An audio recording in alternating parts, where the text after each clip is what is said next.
kelihatan ya? Sebentar.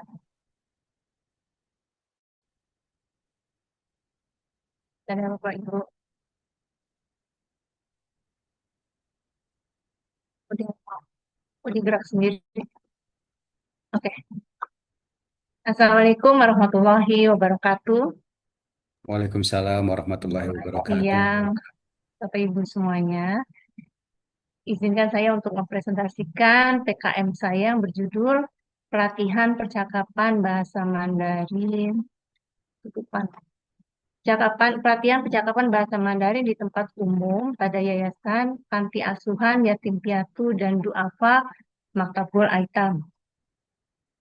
Saya Nur Hayati dari Prodi Administrasi Perkantoran. Dan ini, wah bisa gerak Pak. Nah, ini adalah tim pengabdi yang terdiri dari Pak Zaki Zainal Arifin dan Budias Mulyani Benazir. Pada bab pendahuluan, di era globalisasi ini, masyarakat dituntut untuk dapat berkomunikasi dalam bahasa asing, yaitu salah satunya bahasa Mandarin, yang merupakan bahasa asing kedua setelah bahasa Inggris. Bahasa Mandarin selain diajarkan di sekolah, universitas, lembaga kursus, juga diajarkan melalui pelatihan baik secara offline maupun online. Pelatihan bahasa Mandarin dilakukan untuk meningkatkan keterampilan berbahasa, yaitu keterampilan mendengar, berbicara, membaca, dan menulis aksarahan. Dari keempat keterampilan ini yang lebih diminati oleh masyarakat yaitu kemampuan berbicara, seperti mengucapkan salam, menanyakan kabar, dan juga mengucapkan terima kasih. Mengetahui nama-nama makanan atau minuman dan lain-lain.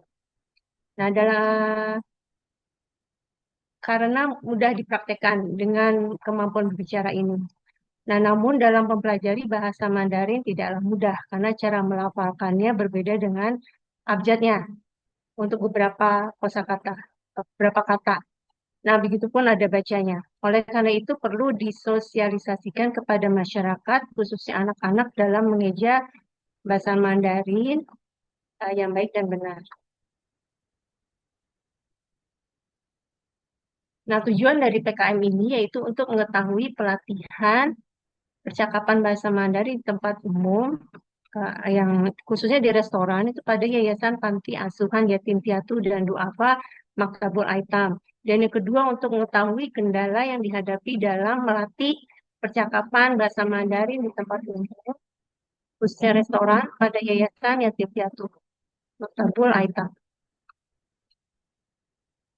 Nah, manfaat dari PKM ini bagi tim pengabdi itu dengan melaksanakan PKM sesuai dengan tema dan judul yang sudah dijelaskan di atas. Di samping itu sebagai pemenuhan Tridharma perguruan tinggi, tim pengabdi juga mendapatkan pengalaman bagaimana melatih percakapan bahasa Mandarin di tempat umum ini di Yayasan Panti Asuhan Yatim Piatu dan Duafa Maktabul Aitam.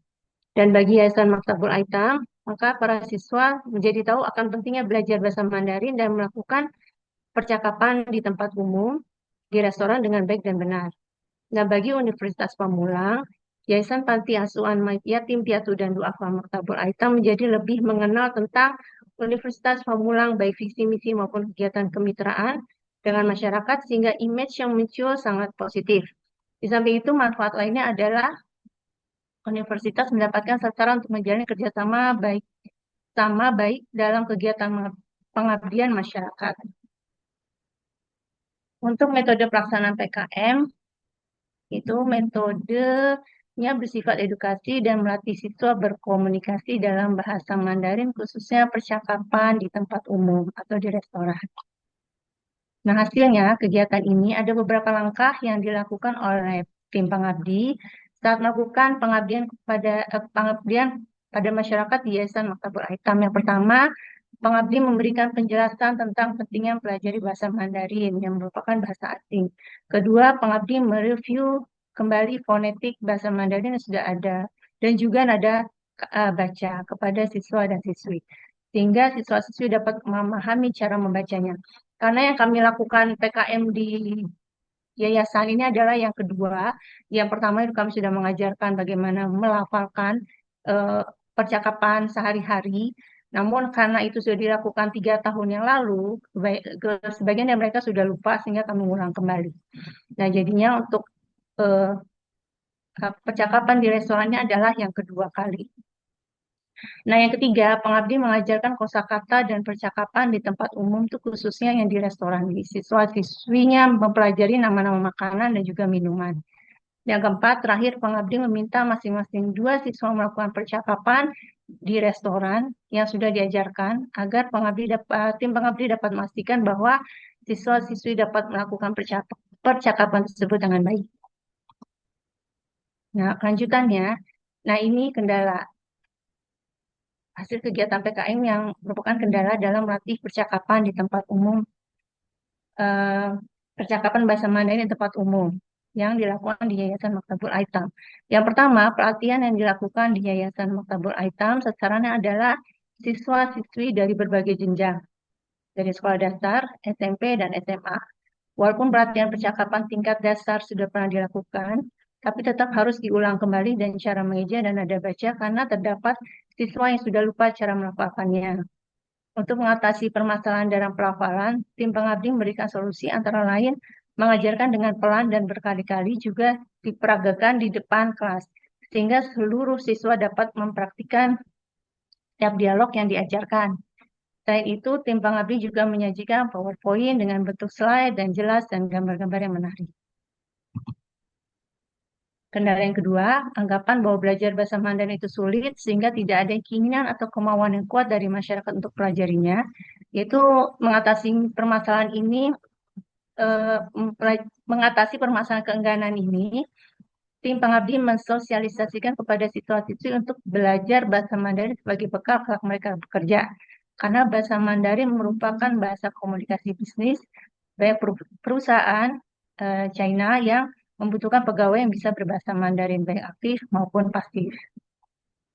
Kesimpulannya, yang pertama mengajarkan bahasa asing khususnya bahasa Mandarin agar mudah dipahami harus selalu diulang pelafalannya dan nada bacanya. Sehingga siswa-siswi itu dapat paham dan selalu mengingat bagaimana cara melafalkan dan bagaimana cara membaca yang baik. Kemudian yang kedua, bahasa Mandarin penting untuk diajarkan kepada siswa-siswi sebagai bekal mereka dalam menghadapi dunia kerja. Caranya, penulis memberikan saran kepada siswa-siswi di Maktabul Aitam agar lebih semangat lagi dalam belajar, khususnya bahasa Mandarin agar mendapatkan kesuksesan di kemudian hari. Ya, foto-foto kegiatan kami saat nah, ini ada siswa-siswa yang salah satunya yang membaca, uh, mempraktekkan percakapan di restoran. Kemudian niluaran dan rencana tindak lanjut, niluaran artikel, uh, dan rencana tindak lanjutnya itu luaran dari PKM yang maaf ini salah ketik. Luaran PKM yaitu publikasi ilmiah, jurnal pengabdian sosial Universitas Pamulang dan menjadi pemakalah dalam pertemuan ilmiah lokal. Ya, demikian yang bisa saya sampaikan. Terima kasih Bapak Ibu semuanya. Assalamualaikum warahmatullahi wabarakatuh. Waalaikumsalam warahmatullahi wabarakatuh. Terima kasih Bu Nur Hayati sudah menyampaikan materinya. Selanjutnya, formalitas ya saya membuka tanya jawab ya. Ya, Silakan kalau ada yang mau bertanya. Tidak ada kelihatannya. Baik, kita lanjut. ilmunya kita berbeda-beda nih Pak. Saya bingung nanya Bu Desi juga. Iya, sama bingung ini saya juga 2 room ini. Yang lain juga peserta belum masuk pasti ada di room yang lain. Agak riuh Iya, ini. itu saya boleh izin nggak